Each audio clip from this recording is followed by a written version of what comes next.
Assalamualaikum warahmatullahi wabarakatuh. Teman-teman, jumpa lagi dengan saya, Yelviza, dalam channel Dr. Yelviza. Kali ini kita akan melanjutkan topik kita tentang EOAGO. Kita akan membahas apa manfaat EOAGO itu bagi kita. Sehingga kita harus mengenal EOAGO tersebut.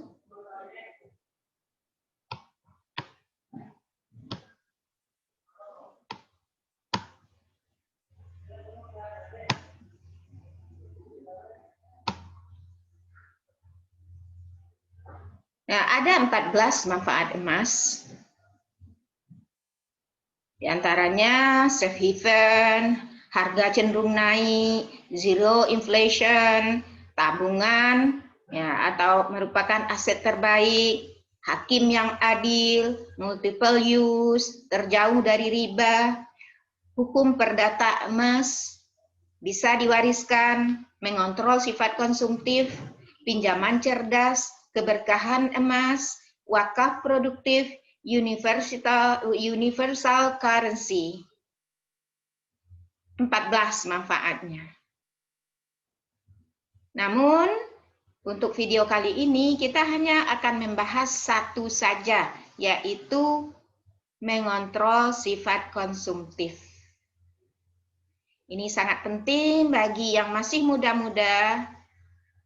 Biasanya kalau melihat sesuatu atau diperkenalkan orang dengan sesuatu yang baru, sesuatu yang indah, yang menarik, biasanya akan mudah tergoda. Nah, bagaimana menyelamatkannya? Bagaimana mengontrol sifat yang mudah tergoda untuk konsumtif ini? Untuk membeli sesuatu, untuk memiliki sesuatu. Nah, salah satunya yaitu dengan menabung emas. Kok bisa? Nah, coba kita lihat. Ketika kita sudah kenal dengan emas, paham dengan emas, dan mulai menabung emas, maka kita akan cenderung hitung-hitungan. Ketika melihat sesuatu ditawarkan orang dengan sesuatu yang menarik, kita hitung, ini kalau saya beli, berapa lama ini saya miliki? Berapa lama saya bisa memanfaatkannya? Nah, kalau saya belikan emas, sudah berapa ini? Sudah berapa gram saya punya emas ini? Nah, sehingga hitung-hitungan ini yang mengontrol sifat konsumtif kita. Nah, terutama bagi orang yang gaya hidupnya ya semacam ya tidak mau terlihat biasa-biasa saja. Nah, ini sifat yang seperti ini bisa dikontrol dengan menabung emas. Misalnya ketika melihat tas, ada tas yang bagus, ya mungkin kalau yang tinggi ya stylenya ya 5 juta. Tapi kalau misalnya apa mungkin 300.000. Tapi 300.000 setiap kali nampak tas yang baru ada keinginan untuk membeli sehingga tasnya penuh di dalam satu almari. Nah, itu kan lifestyle. Padahal yang akan dipakai cuma satu. Nah, tapi kalau orang yang hitung-hitungan hidupnya, ya tas yang ini kan masih bisa saya pakai. Nah, saya nggak maulah membeli tas yang baru itu, walaupun itu bagus, tapi tas saya masih bisa digunakan. Lagian nggak akan berubah namanya kalau tasnya juga itu, ya tasnya juga nggak tukar ya sesuai dengan pakaiannya. Nah, maka dia akan hitung-hitungan kalau saya beli emas ini, kalau 300.000, sudah berapa ini? Sudah 0,2 dapat. Lebih dari 0,2. HP juga. Saat ini kan kalau yang muda-muda, HP setiap sebentar tukar. Ada merek baru, ya beli lagi. Tukar jual ini, tukar tambah. Karena apa? Karena HP itu makin lama makin di-upgrade terus. Sehingga ada saja yang baru. ada saja programnya yang baru sehingga penasaran dan ingin beli, ingin tukar HP. Nah, gaya hidup yang seperti ini akan bisa dikontrol kalau sudah kenal dengan emas, sudah mulai beli emas. Nah, maka setiap mau membeli HP, HP saya ini masih bisa digunakan. Nah, daripada beli HP, daripada tukar HP, lebih baik saya belikan emas. Udah berapa gram ini emasnya? Nah, ini hitung-hitungannya. Sepatu gaya hidupnya misalnya. Sepatunya satu almari. Setiap bulan beli sepatu atau sekali 2 bulan. Padahal sepatunya masih bagus. Malah sepatu yang masih bagus ini kalau tidak dipakai jadi rusak dia. Nah, tapi kalau yang namanya lifestyle-nya itu memang ya suka beli sesuatu yang baru, sesuatu yang bagus, sesuatu model baru, maka biasanya dia akan beli. Walaupun itu yang lama tidak terpakai. Walaupun sesekali dipakai. Tapi kalau sudah beli emas, dia akan hitung. Daripada beli sepatu, lebih baik saya beli emas kalau ada uang. Coba kita bandingkan ini. Beli tas 5 juta sudah berapa gram emasnya. Ya hitung itu. Kalau 12 juta HP-nya atau 4 juta HP-nya, sudah berapa gram emasnya. Hitung-hitungannya seperti itu. Selalu dia bandingkan. Kalau saya beli ini, sudah dapat berapa gram saya ini.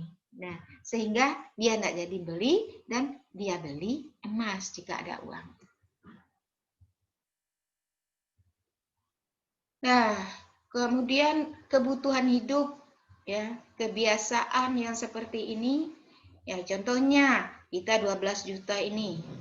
Dari ya 12 juta ini lumayan nih. Kalau kita beli emas ini berapa gram ini? Nah, selalu berpikir seperti itu. Kalau 4 juta berapa gram? Nah, sama dengan yang saya bahas tadi. Nah, kalau begitu, apa yang ada dalam pikiran orang yang sudah mulai kenal dengan emas, mulai membeli emas, mulai menabung emas? Apa yang ada dalam pikirannya?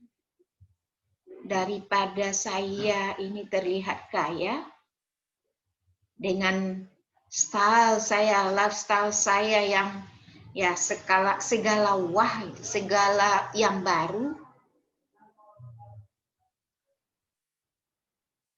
lebih baik saya beli emas. Biarlah saya tidak terlihat kaya, tapi sebenarnya saya punya. Nah, jadi lebih baik menjadi kaya daripada hanya terlihat kaya. Orang yang gayanya, lifestyle-nya glamor, yang serba baru, serba yang terbaru, serba yang termodel, itu memang kalau dia tampil, ya seolah-olah seperti orang kaya. Tampilnya seperti orang kaya. Tapi apakah dia sudah punya simpanan emas yang emasnya logam mulia, maksudnya bukan emas perhiasan, yang bisa bernilai tinggi seperti yang kita bahas pada video sebelumnya.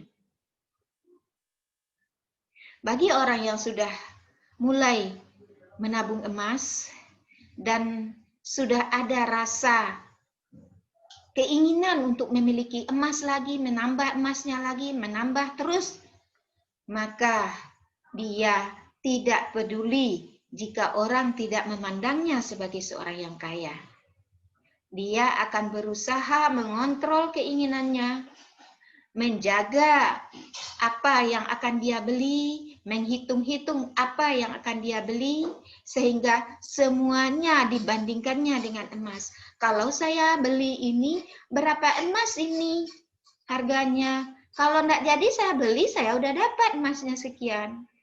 Nah, inilah manfaat dari menabung emas, ya, sehingga kita setiap bulan itu yang kita pikirkan bukan beli ini, saya mau beli model tas yang seperti ini, beli model sepatu yang ini, bukan itu yang difikirkan ketika ada uang.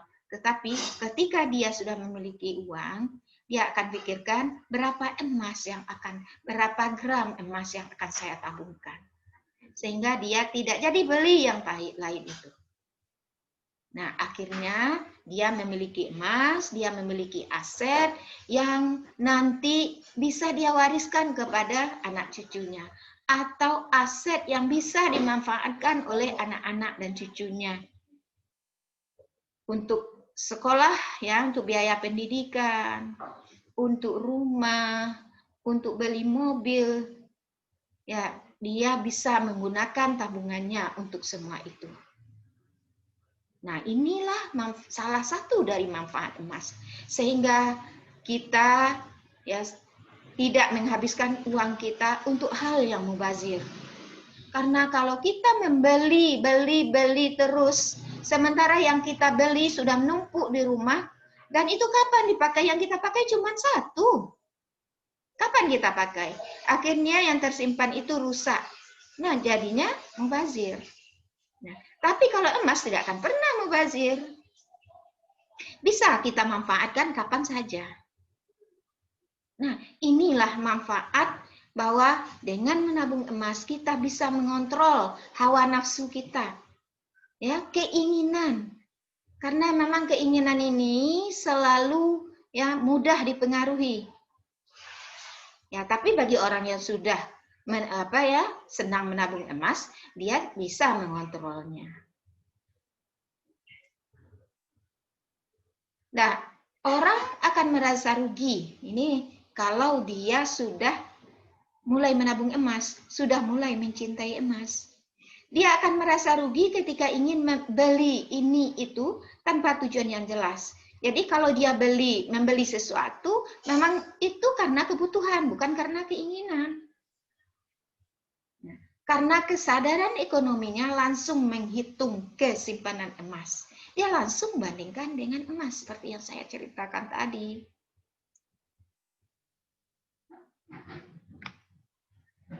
Nah, inilah salah satu manfaat emas, sehingga teman-teman dengan menabung emas bisa mengontrol keinginannya dan memanfaatkan uangnya hanya untuk kebutuhan. Jadi kalau dia tidak butuh, dia tidak akan beli. Nah, kebiasaan yang asal lihat sesuatu, suka dia beli dan langsung membelinya, itu kebiasaan konsumtif. Dan ini bisa dikontrol jika uang kita sudah kita belikan ke emas. Uang kita tidak ada lagi, sudah dibelikan ke emas. Gitu.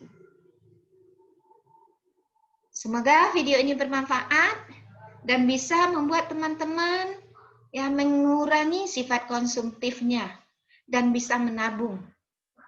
Sehingga tabungannya bermanfaat bagi kehidupan masa depan, kehidupan anak-anaknya, kehidupan cucunya, dan kehidupan masyarakat banyak. Karena dengan membeli emas, kita sudah berwakaf, ya, emas terutama KOA Gold, ya, beli emas KOA Gold, kita sudah berwakaf yang bisa dimanfaatkan oleh masyarakat banyak.